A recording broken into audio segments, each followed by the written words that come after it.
Pembacaan firman Tuhan diambil dalam Ibrani pasal 13 ayat 9 hingga 16. Ibrani pasal 13 ayat 9 hingga 16. Janganlah kamu disesatkan oleh berbagai-bagai ajaran asing. Sebab yang baik ialah bahwa hati kamu diperkuat dengan kasih karunia dan bukan dengan pelbagai makanan yang tidak memberi faedah kepada mereka yang menuruti aturan-aturan makanan macam itu.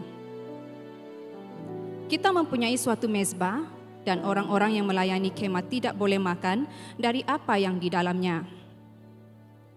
Kerana tubuh binatang-binatang yang darahnya dibawa masuk ke tempat kudus oleh imam besar sebagai korban penghapus dosa dibakar di luar perkemahan. Itulah juga sebabnya Yesus telah menderita di luar pintu gerbang untuk menguduskan umatnya dengan darahnya sendiri. Kerana itu, marilah kita pergi kepadanya di luar perkemahan dan menanggung kehinaannya.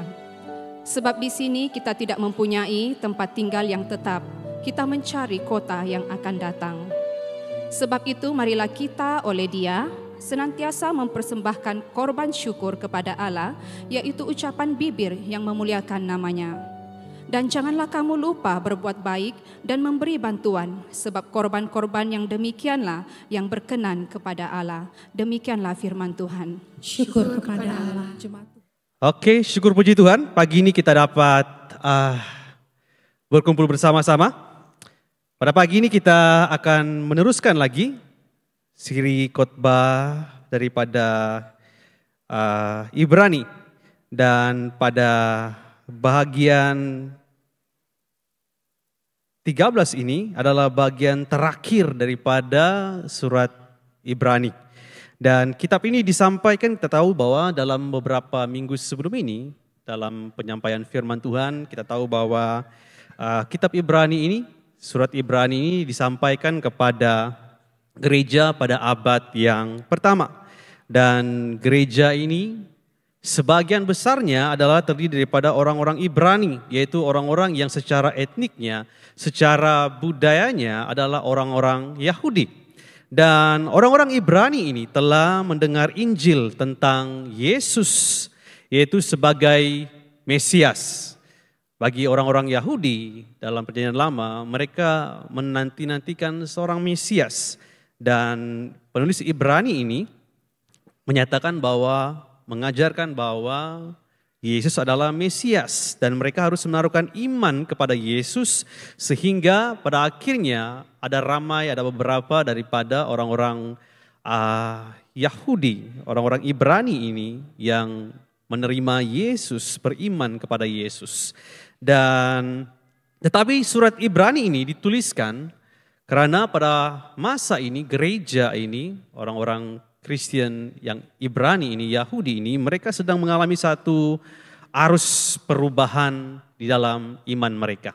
Ada suatu perubahan, ada suatu tentangan yang mereka alami, ada arus perubahan iman yang mereka alami dalam hidup mereka. Dan berbicara tentang arus, nah izinkan saya untuk memulakan sebuah ilustrasi daripada seekor ataupun daripada ikan salmon. Saya percaya semua tahu ikan salmon. Tahu ikan salmon? Tahu? Ada yang tidak tahu? Kalau kamu pergi pasar kan atau pergi di supermarket, dia punya daging ikan tuh warna oranye-oranye tuh. Itulah itu ikan salmon. Oke, sudahlah. Harganya lumayan juga lah. Oke. Nah, tetapi tahukah Anda bahwa ikan salmon ini selama mereka hidup dan berkembang biak, mereka hidup melawan arus sebenarnya. Kalau mau perhatikan gambar itu, mereka hidup, mereka sering melawan arus daripada hilir pergi ke hulu. Mereka melawan arus. Dan tetapi kalau kita perhatikan, ketika ikan-ikan salmon ini mereka mati, pada akhirnya nanti mereka tetap akan ke hilir juga kembali. Oke. Nah, demikian juga kita sebagai orang-orang Kristen sebenarnya. Kekristenan yang hidup adalah kekristenan yang berani melawan arus dunia. Oke, saya ulangi. Kekristenan yang hidup adalah kekristenan yang berani melawan arus dunia.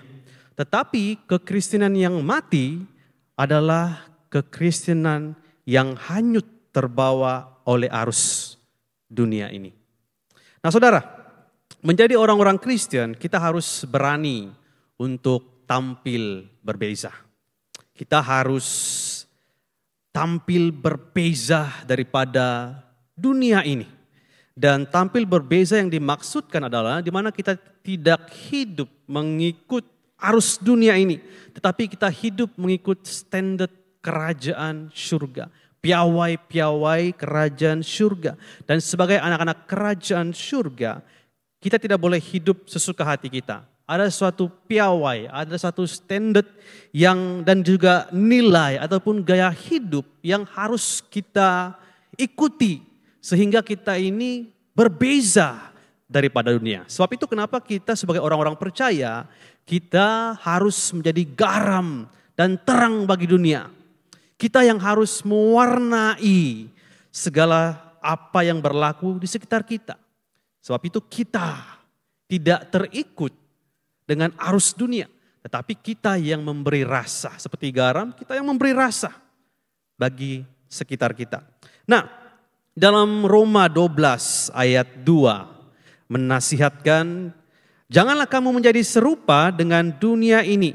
Tetapi berubahlah oleh pembaharuan budimu, sehingga kamu dapat membedakan manakah kehendak Allah, apa yang baik, yang berkenan kepada Allah, dan yang sempurna.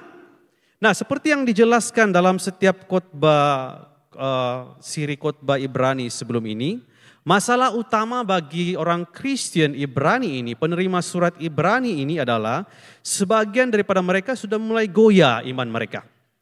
Mereka mengalami tekanan daripada keadaan persekitaran mereka dan mereka juga ada tekanan daripada keluarga mereka ataupun orang-orang Yahudi yang masih mengamalkan tradisi agama Yahudi.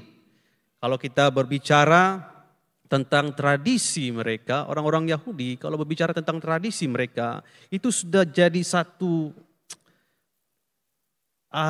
gaya hidup mereka.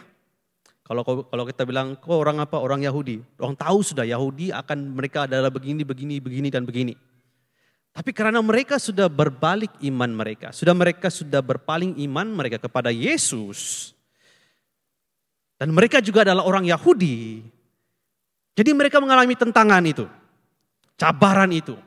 Apalagi pada waktu itu mereka orang-orang Kristen juga mengalami penganiayaan, mengalami tentangan. Jadi kalau kita lah letakkan diri kita juga di situasi mereka, orang-orang Ibrani ini, orang-orang Yahudi yang Kristen ini, apakah kita akan terpengaruh dengan arus tekanan persekitaran pada waktu itu?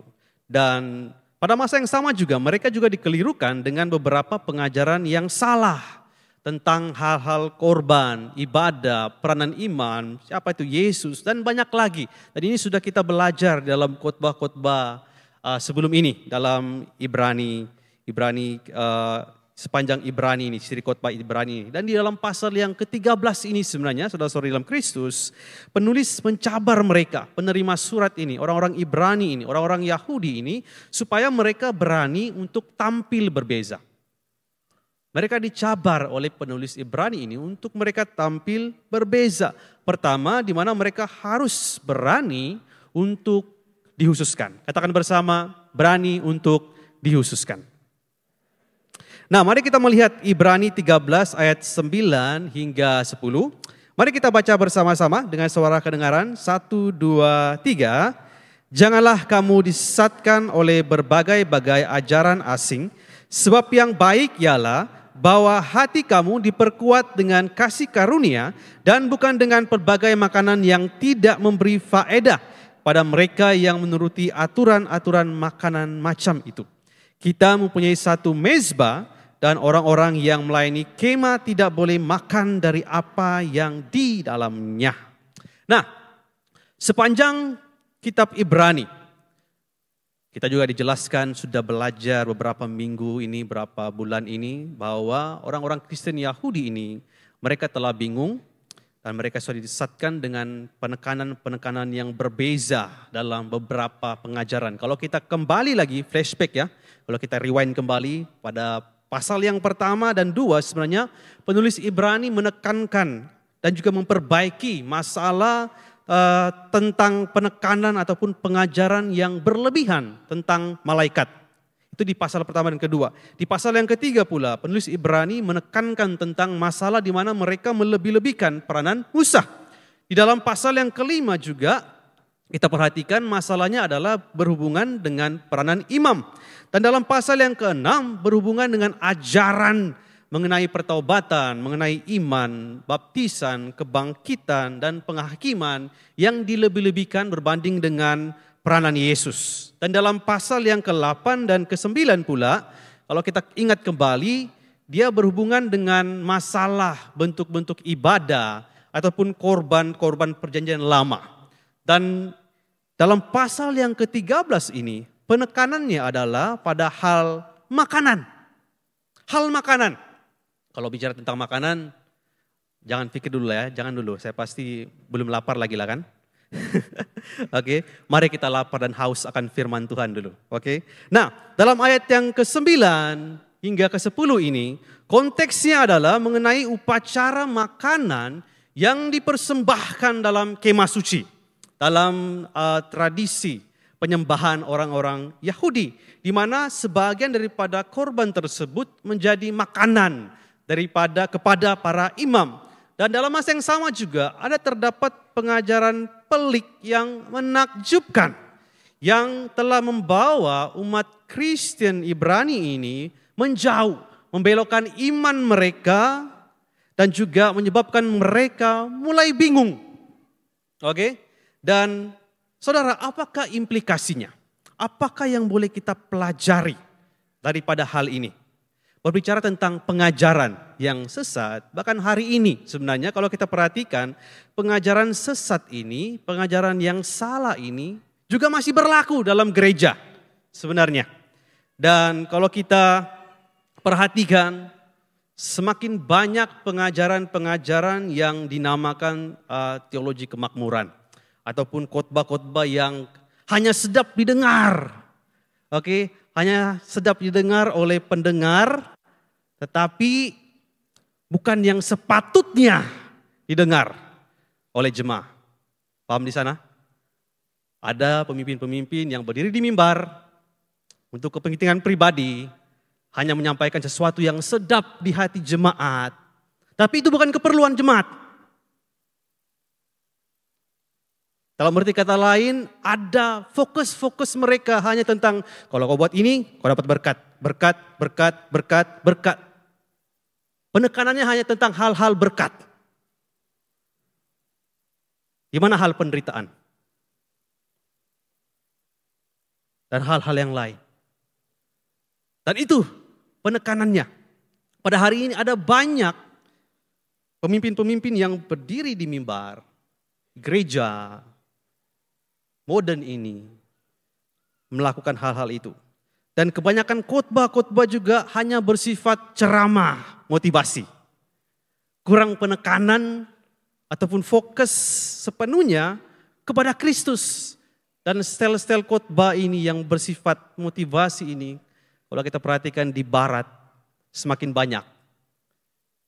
Firman Tuhan, stel-stel khotbah yang disampaikan yang bersifat motivasi. Dan kurang penekanan daripada Injil, dasar firman Tuhan yang sebenarnya. Nah, di zaman yang modern ini khususnya, kecanggihan teknologi, kita harus berhati-hati. Kita harus berhati-hati, saudara-saudara dalam Kristus. Ada banyak video khotbah-khotbah yang singkat, yang dipotong-potong kan. Macam menarik nih, mantap nih kan. Tapi kadang-kadang kita perlu berhati-hati sebenarnya. Bukan hanya itu, kadang-kadang ada juga kata-kata renungan yang singkat, yang kelihatannya menarik, memberikan motivasi, tetapi di sebaliknya berlawanan dengan dasar firman Tuhan. Nah, di sini saya bukan mau menghakimi sesiapa, Tetapi saudara-saudara dalam Kristus, jikalau kita sebagai orang-orang Kristen, orang-orang percaya, tidak memahami dasar, inti sebenar firman Tuhan, kita akan, sebagai contoh, pada hari ini, semua tahu juga kan Facebook bahkan? Tahu Facebook bahkan? Masa Anda tahu? Tahu Facebook lah kan, daripada kanak-kanak kepada yang sudah senior-senior, pasti tahu lah kan Facebook kan. Pasti main Facebook lah kan. Pasti akan ada follow-follow sesuatu ini di Facebook. Instagram lagi lah, oke. Nah TikTok lagi lah.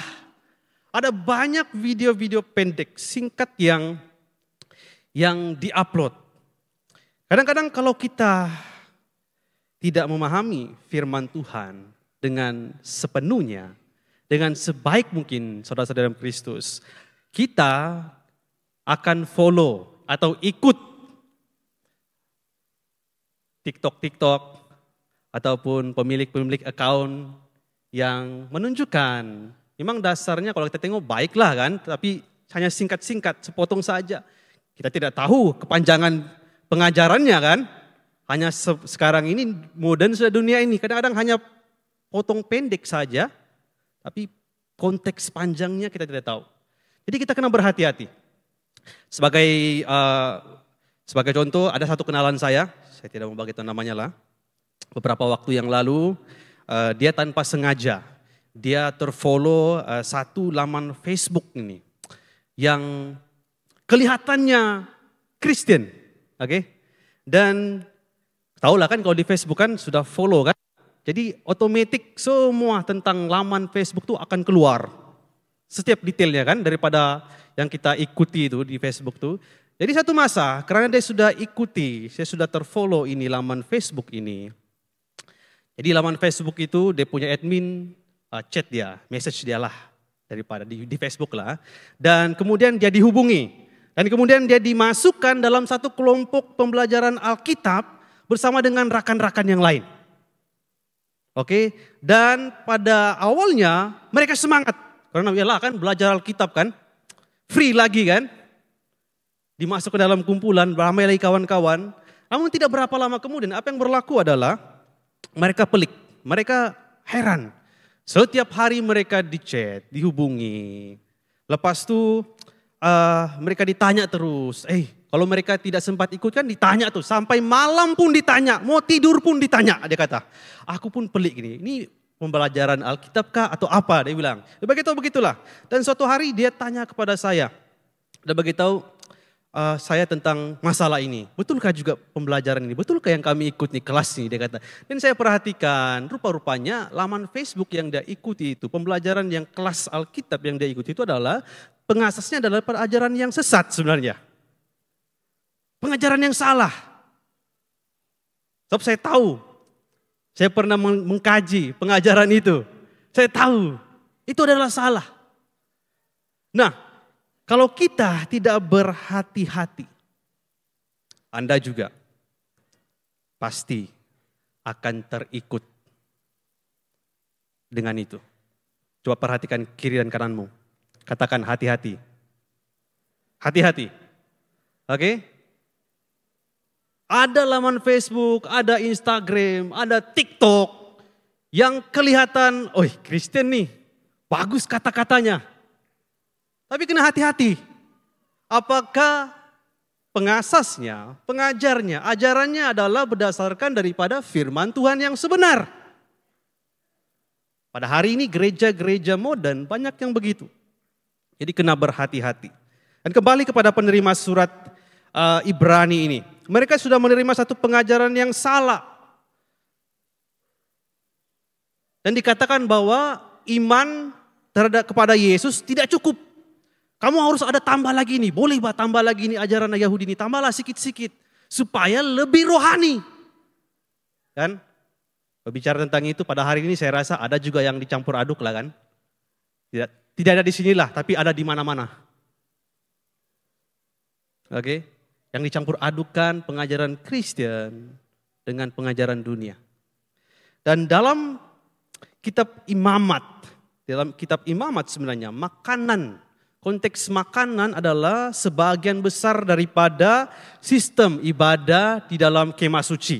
Dan korban persembahan persekutuan sebagai contohnya adalah seekor lembu yang dipersembahkan di kemah suci.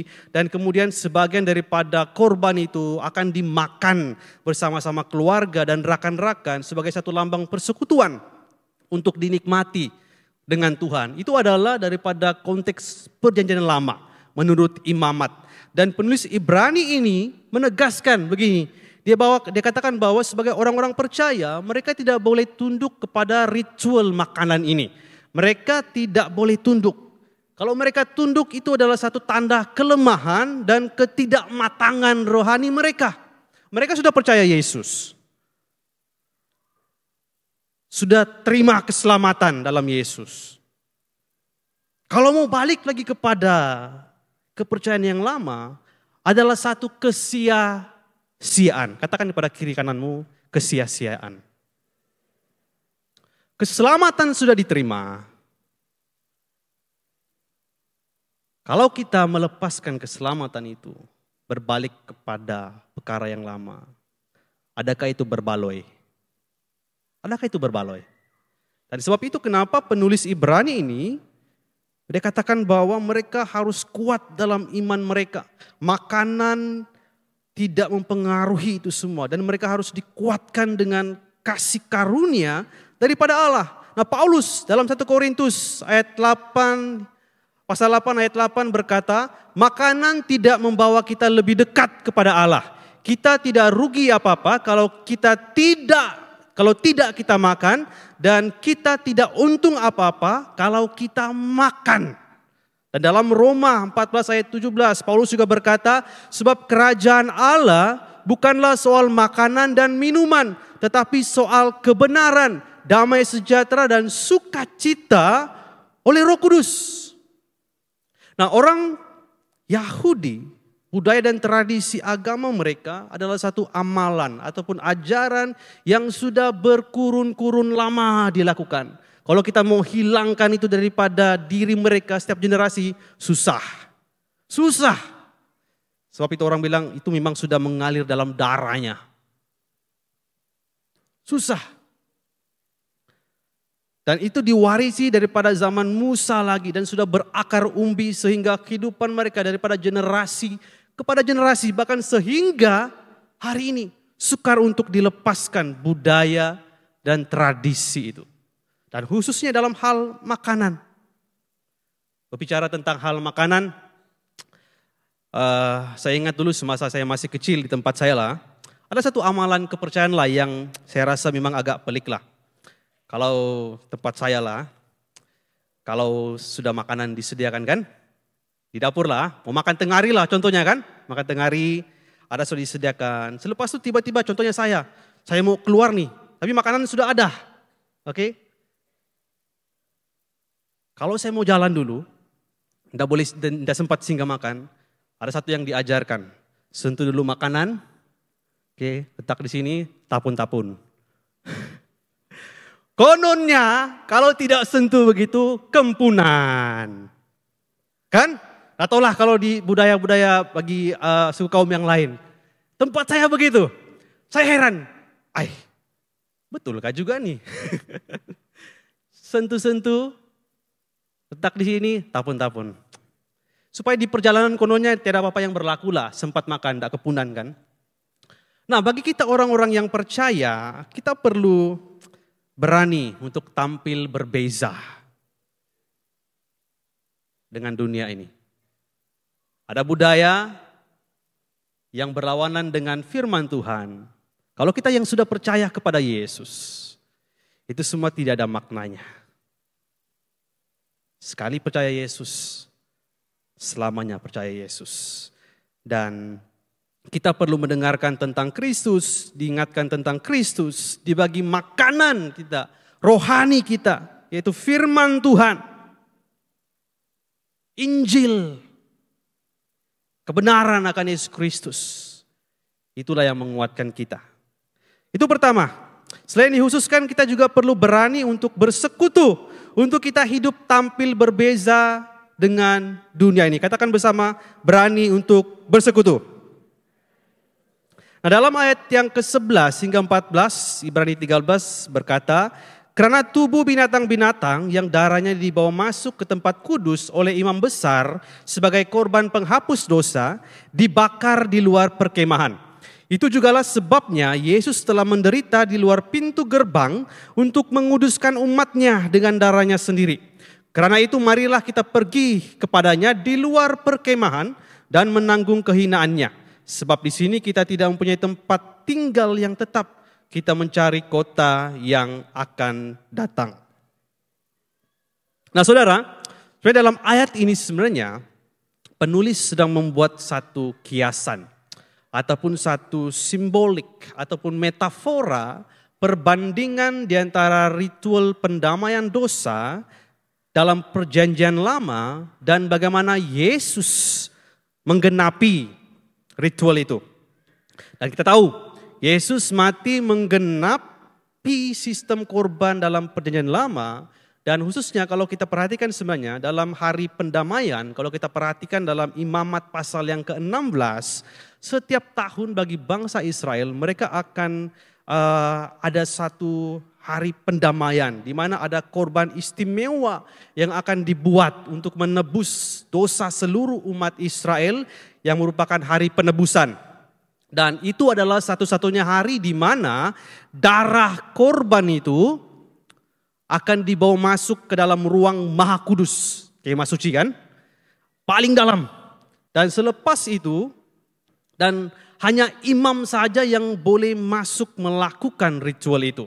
Dan Ibrani memberitahu kita bahwa Yesus adalah imam yang besar.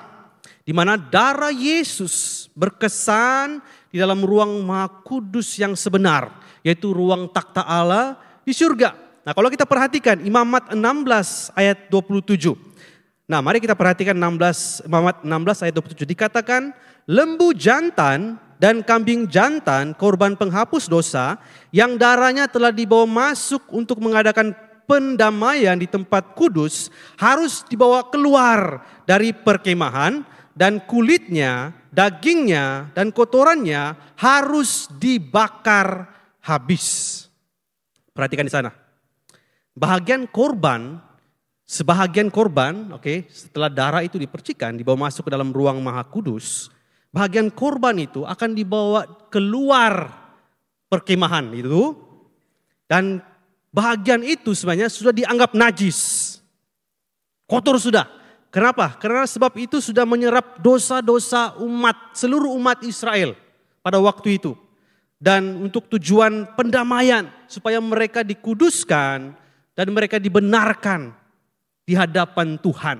Nah jadi apa hubung kaitnya dengan Yesus? Ibrani 13 ayat 12 mengatakan, itu jugalah sebabnya Yesus telah menderita di luar pintu gerbang untuk menguduskan umatnya dengan darahnya sendiri. Mengerti di sana perbandingannya? Dan penulis Ibrani sebenarnya dia sedang mengalihkan perhatian kita kepada fakta bahwa Kristus Yesus disalibkan dan dipersembahkan sebagai korban di luar Yerusalem. Kita tahulah ceritanya kan, Yesus dia disalibkan di luar Yerusalem kan, dan itu sebenarnya menggenapi praktik perjanjian lama ini dalam Imamat 16:27 ini. Di mana Yesus mati sebagai korban penghapus dosa dan dia sudah mengambil dosa-dosa itu bagi pihak kita. Dia mati di luar Yerusalem. Dan kita tahu bahwa tempat penyaliban Yesus di luar kota Yerusalem. Tempat yang dipanggil Golgota. Dan itulah sebenarnya penggenapan. Di sana Yesus menanggung kehinaan, disiksa, bahkan ditinggalkan oleh murid-muridnya. Dia memikul dosa kita di kayu salib. Dan Allah menjadikan dia, Yesus yang tidak berdosa, menjadi dosa bagi kita. Apa aplikasinya kepada kita? Saudara-saudara dalam Kristus, kebenaran daripada penebusan yang dilakukan oleh Yesus bukan saja mengubah hidup kita. Bukan saja mengubah status kita. Karena Yesus mati di kayu salib. Karena Yesus mati bagi kita. Kita dilayakkan menjadi anak-anak Allah. Status kita berubah. kita mengalami keselamatan, kita dibebaskan daripada hukuman dan kuasa dosa, dan dosa tidak menguasai kita lagi. Dalam ayat 14 penulis katakan kita harus menemui Dia di luar kota, di luar perkemahan. Artinya kita harus meninggalkan segala praktik-praktik yang tidak alkitabiah dalam hidup kita, yang membuatkan kita berpaling daripada Yesus. Tinggalkan semua itu. Datang kepada Yesus. Saudara, mari kita bergerak keluar. Menjalani hidup yang berkenan kepada Tuhan. Kita sudah dibebaskan, kita sudah diselamatkan, kita sudah ditebus sepenuhnya di dalam Kristus. Jadi sekarang kita harus mampu untuk menanggung penderitaan di dunia ini. Dan hidup bagi Kristus. Bagi orang-orang Kristen Ibrani ini pada abad pertama ini, mereka harus berpegang kepada iman mereka dalam Yesus walaupun mereka dipinggirkan oleh keluarga mereka, kerabat mereka yang masih beragama Yahudi. Walaupun mereka mendapat tekanan sosial apa sekalipun persekitaran mereka, mereka diingatkan untuk tetap bertahan dalam iman mereka. Saudara, pada hari ini, adakah Anda sanggup dianggap bodoh, difitnah, maafkan saya, karena pegangan agama Anda? Apakah kita sanggup difitnah? Apakah kita sanggup dianggap, maaf, orang bodoh karena kepercayaan kita kepada Yesus pada hari ini? Apakah Anda, kita semua, sebaliknya malu untuk mengakui bahwa Yesus adalah Tuhan dan Juru Selamat dalam hidup kita? Apakah kita berani mengakui bahwa kita adalah orang-orang percaya, orang-orang Kristen apabila kita berada di luar sana? Kita harus berani untuk membawa tanda Kristus dalam hidup kita. Matius 6 ayat 24 berkata, lalu Yesus berkata kepada murid-muridnya, mari kita baca bersama-sama. Setiap orang yang mau mengikut aku, ia harus menyangkal dirinya, memikul salibnya, dan mengikut aku. Mudah untuk kita baca kan? Senang untuk kita bacakan, katakan kan? Tapi kalau kita memahami sebenar-benarnya, sedalam-dalamnya kata-kata Yesus ini sukar untuk dilakukan. Pada hari ini apakah kita berani untuk memikul salib? Mengikut Yesus bermakna kita rela melepaskan keluarga. Karena kita percaya kepada Yesus dan keluarga kita tidak percaya kepada Yesus, apakah kita rela tetap beriman kepada Yesus? Kalau persekitaran kita tidak percaya kepada Yesus, Anda dikelilingi oleh orang-orang yang tidak beriman, apakah kita mampu untuk tetap bersinar di sana sebagai orang-orang Kristen? Mempertahankan iman kita, mengakui bahwa saya orang percaya, saya orang Kristen, saya percaya Yesus. Tekanan-tekanan daripada sekitaran kita, adakah itu akan mempengaruhi hidup kita? Berbicara tentang tanda Kristus, saudara-saudara dalam Kristus, tidak cukup hanya sekadar kita pakai rantai salib, keychain salib. Bahkan ada orang juga yang sanggup bertato salib kan? Itu tidak cukup menunjukkan bahwa kita adalah pengikut Kristus yang setia. Tidak cukup. Kalau kita tidak rela untuk menderita bagi Kristus dan melakukan perintahnya dalam hidup kita. Dalam zaman modern ini, tanda salib itu bukan tanda Kristen sudah sepenuhnya. Bahkan ada juga orang artis-artis ternama, bukan Kristen, tapi tandanya ada salib di sini. Tanda salib itu sudah menjadi satu tren. Tidak punya makna lagi pada hari ini. Saudara, apakah kita sebagai orang Kristen, apakah kita mempunyai tanda itu? Membawa tanda Kristus dalam hidup kita. Seluruh hidup kita, perkataan, perbuatan, pemikiran, itulah yang menentukan sama ada kita adalah pengikut Kristus. Dalam ayat 14, penulis Ibrani mengingatkan kita bahwa kita hanya melalui dunia ini sebagai tempat persinggahan sementara saja.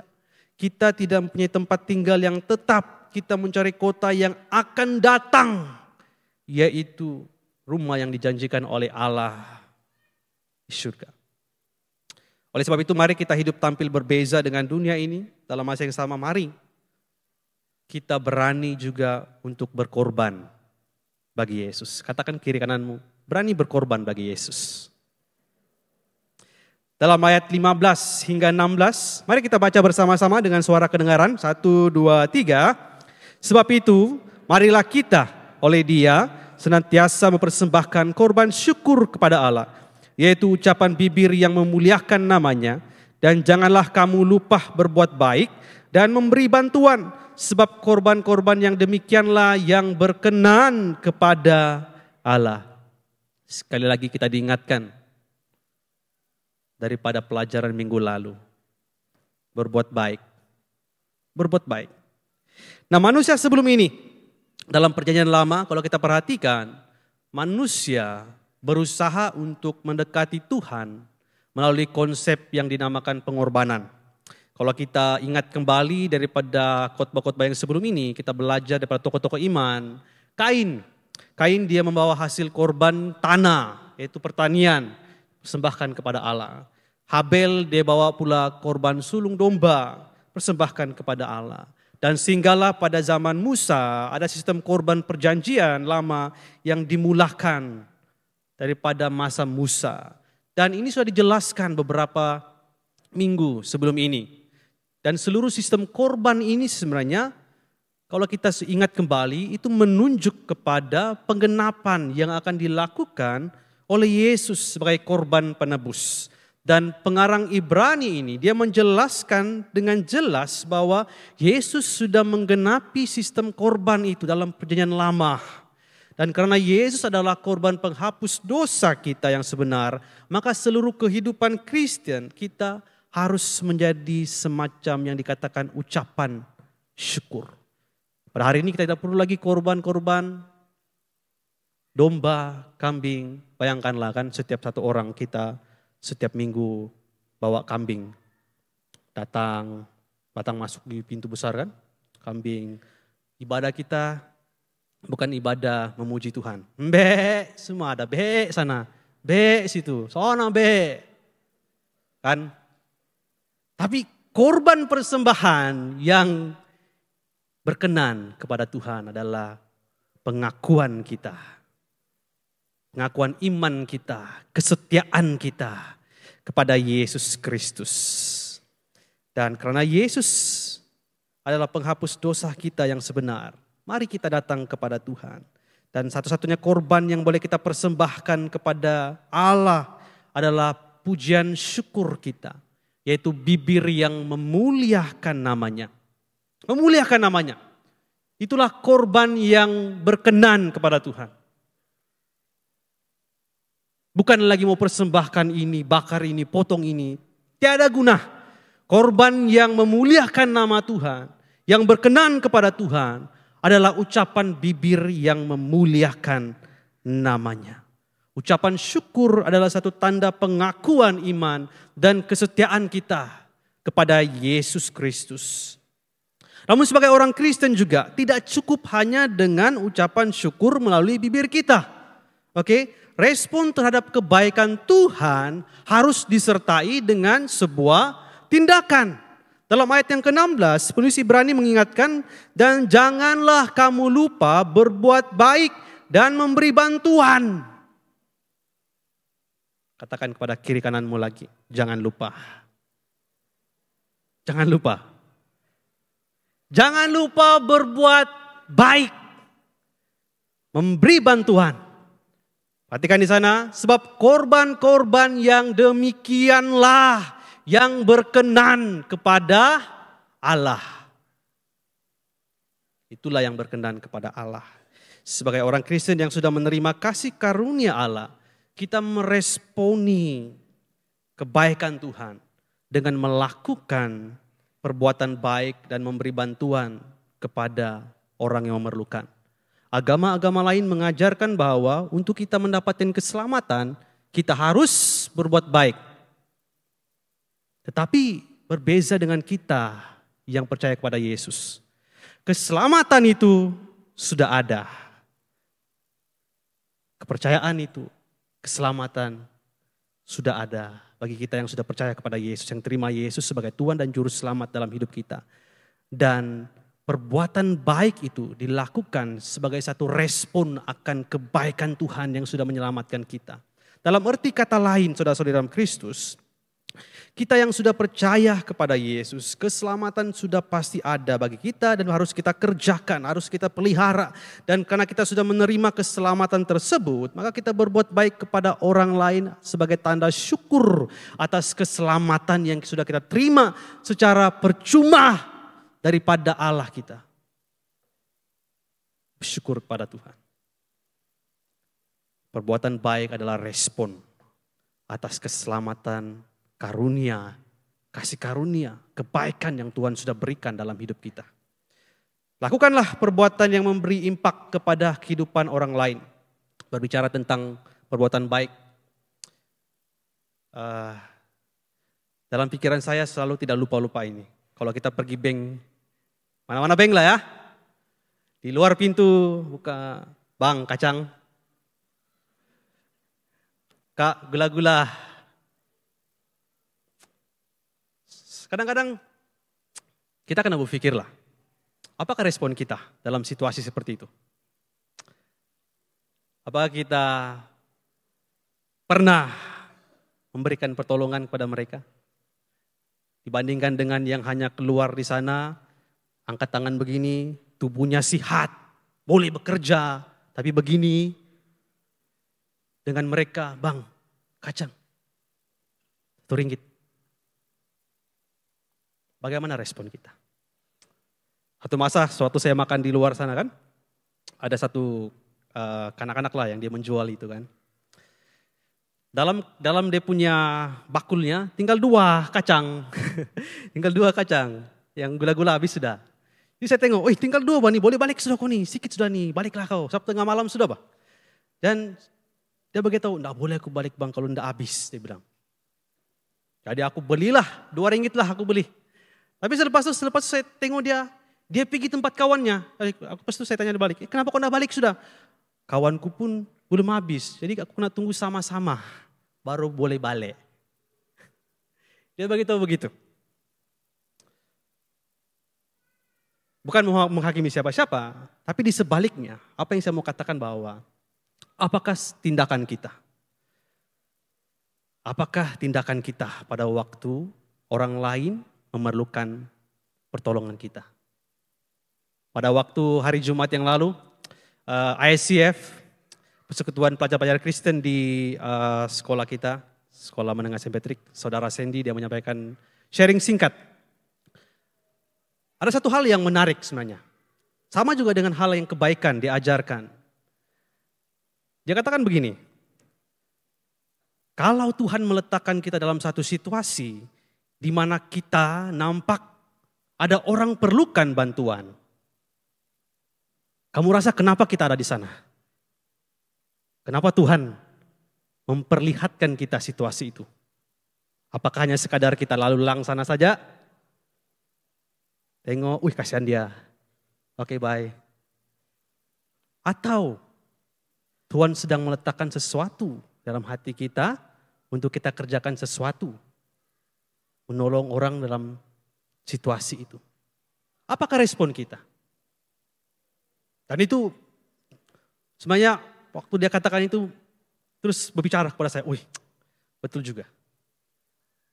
Kadang-kadang kalau kita lihat di sekitar kita ada seorang yang ada masalah, apakah kita hanya, kesian dia. Persoalannya adalah apa respon kita? Apa respon kita? Yang paling kurang yang boleh kita lakukan adalah berdoa bagi mereka. Kalau kita ada kelebihan, kalau dia masalah keuangan, bantu apa yang patut. Dalam masalah lain, kalau kita boleh bantu. Karena Tuhan letakkan kita dalam situasi tersebut. Melihat situasi itu, ada tujuannya. Nah, saudara, sebab itu Roma 12 ayat 1 mengatakan, karena itu saudara-saudara, demi kemurahan Allah, aku menasihatkan kamu supaya kamu mempersembahkan tubuhmu sebagai persembahan yang hidup, yang kudus dan yang berkenan kepada Allah. itu adalah ibadahmu yang sejati. Sebagai kesimpulan pada hari ini, saudara-saudara dalam Kristus, mari kita berani untuk tampil berbeza. Berani untuk tampil berbeza. Itulah yang seharusnya yang kita berani lakukan. Jangan sampai kita terikut dengan arus dunia ini. Kembali kepada ilustrasi ikan salmon tadi. Melawan arus. Jangan sampai kita terikut dengan arus dunia ini. Berbeza dengan dunia ini. Berani mengakui bahwa kita adalah pengikut Kristus. Dengan situasi keadaan sekarang ini di dunia ini. Apa tindakan kita sebagai orang-orang percaya? Mari kita berdoa dengan situasi yang berlaku. Berdoa bagi mereka yang dalam masalah. Berdoa bagi orang-orang percaya yang mengalami penganiayaan.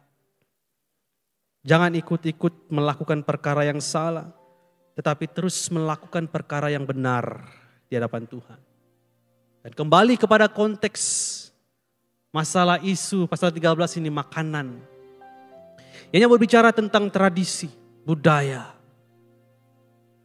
Saudara, apakah budaya-budaya yang pada hari ini masih berakar umbi dalam masyarakat kita, keluarga, maupun secara global, meluas, yang masih berakar dan itu berlawanan dengan firman Tuhan. Apakah kita masih memegang itu? Atau adakah kita memiliki tanda Kristus itu? Perbuatan kita, perkataan kita, pemikiran kita mencerminkan Yesus.